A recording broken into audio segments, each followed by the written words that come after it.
Gilles, peux-tu nous parler un petit peu de tes débuts dans l'univers de l'entraînement physique? Comment que ça a débuté pour toi? OK. Ça a débuté, écoutez, en 1969 par vraiment hasard de circonstances. Mes deux frères allaient au collège Champagnard à Rawdon. Et cette journée-là, c'était les Jeux olympiques. C'était les Olympiades. Fait que nous autres, on était allés, comme on fait toutes les années. Fait que je me rends là, puis là, tout d'un coup, on était dans les gymnases, mais ils ont dit, on décide de s'en aller à l'extérieur. On sort à l'extérieur, mais moi, je ne suis pas sorti. J'ai vu une espèce d'haltère qui traînait à terre avec 80 livres dessus. Je m'avance, il n'y avait pas personne. Je passe en avant. Je le lève. Pas capable de le lever jusqu'aux genoux. Donc là, écoutez, ça pesait le même poids que moi à l'occasion, 80 livres. Donc j'ai dit, je suis pas capable de lever mon poids, c'est pas fort. Fait que ce qui est arrivé, c'est que sur le chemin du retour, en revenant, mes parents me demandent, Gilles, qu'est-ce que tu veux comme cadeau? On ne sait jamais quoi t'offrir. Fait que là, les haltères me sont revenus en mémoire. J'ai dit, j'aimerais ça avoir un set de poids et haltères. D'accord. Fait que depuis ce temps-là, ben, il m'a acheté ça au mois de mai. Puis depuis ce temps-là que j'ai jamais arrêté.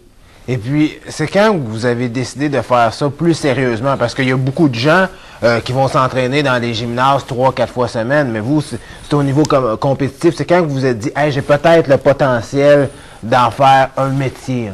C'est drôle, hein, parce que je me suis jamais, tu sais, quand on dit arrêter à ça à 100%, j'ai commencé à m'entraîner, puis là, ben, on dirait que le cheminement s'est fait tout bonnement.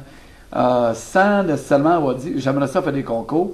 Après 8 mois seulement d'entraînement, bon là, j'avais monté mon poids de 80 livres à 145 livres.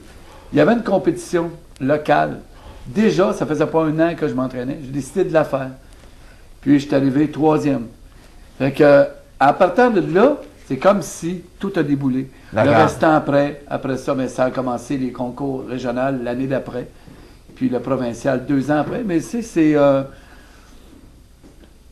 sûr qu'au début, j'ai même pas pensé que est-ce que je fais de la compétition ou pas. Ça s'est comme fait tout seul. D'accord.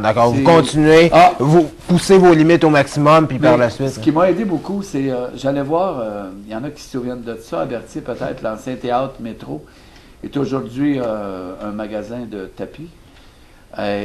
J'allais voir des films d'Hercule là-bas. Des films qui m'inspiraient. Donc, c'était des gars qui s'entraînaient. Et dans ce temps-là, c'est sûr, nous autres, on était petits, on les voyait tous gros, hein, puis c'était impressionnant. Fait que ça m'a aidé aussi à Steve Reeves, Reg Park, ça, c'est des noms que vous connaissez peut-être pas. Mais un peu plus tard, Arnold Schwarzenegger. Je pense que vous l'avez déjà rencontré, même Arnold. Corrigez-moi si je me trompe. Ah oui, j'ai rencontré 7 fois. Oui, justement, je vais le rencontrer encore le 7 novembre prochain. À Sacramento. Considérez-vous Arnold comme l'un des plus grands culturistes qui a passé à travers le monde? Un des plus grands, je dirais dans les 5 premiers, parce que le premier, moi, je dirais que c'est Steve Reeves. Steve Reeves, c'était en 1949, OK? Mais dans ce temps-là, il n'y avait pas beaucoup de technique, il n'y avait pas d'équipement ou presque. Ce gars-là a réussi à faire de son physique naturellement, là, sans aucune drogue, rien, quelque chose de formidable. Mais chaque époque a connu ses grands, OK? Lui, c'était dans les années 40. Après ça, tu as eu Reg Park, lui, qui était plus massif. Et Arnold dans les années 60-70. Mais je peux te dire, moi, par exemple, celui qui m'a marqué le plus, c'est Arnold. Parce qu'Arnold est rendu gouverneur aujourd'hui. Puis, c'est pour montrer que même un athlète culturiste, qui, pourtant, c'est une discipline qui est controversée, puis qui est souvent... il y a des gens qui n'aiment pas ça, ils se demandent, là, ils parlent des drogues, toutes sortes d'affaires. Mais Arnold, c'était pareil, l'exemple à suivre. Malgré toutes les choses qu'on a entendu parler de lui, là. Écoutez, là. Puis vous parlez de controverse, on ne peut pas s'empêcher de penser entraînement pour plusieurs égale supplément, égale stéroïde. Votre point de vue face à ça? Est-ce que quelqu'un qui va être culturiste, est-ce qu'il se doit absolument de prendre des produits pour arriver au même niveau que les autres athlètes? Non, parce que, écoutez, quelqu'un qui veut s'entraîner, prendre de la masse musculaire, prendre des suppléments alimentaires naturels, mais il n'a pas besoin de drogue pour arriver à ses fins. Tout ce qu'il faut qu'il fasse, c'est avoir une bonne base de vie, une alimentation saine, surtout, un mode de vie sain. Tu sais, si la personne s'entraîne à 8-9 heures le matin, puis elle se couche à 4-5 heures, ça lui tentera pas bien gros de s'entraîner le lendemain. Mais si la personne se couche à des heures normales, je ne dis pas une fois de temps en temps, c'est sûr qu'il faut vivre, là, mais quelqu'un qui veut vraiment avoir un bon physique et être en forme peut prendre des suppléments naturels avec une alimentation bien adéquate. Et tout ceci ensemble va lui donner des résultats spectaculaires. Il n'y a pas besoin de drogue.